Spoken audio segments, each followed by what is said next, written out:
దీనికి అంటే ధాత్రి పూజ. ఉసిరికి పూజ చేస్తారు.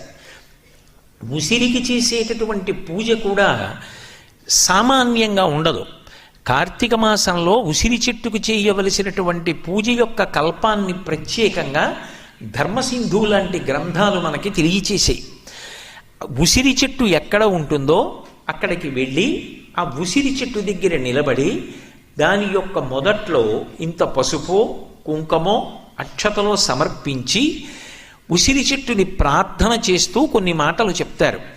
ఇక్కడ మీరు ఒక విషయం గమనించాలి. యజుర్వేదంలో కూడా రుద్రాధ్యాయంలో ఒక మాట అంటారు, నమో వృక్షేభ్యో హరికేశాయోపవీతినే పుష్టానాం పతయే నమో నమో అంటారు.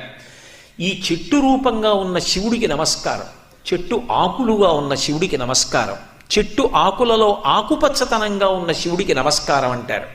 అలా ఈ ధాత్రి రూపంలో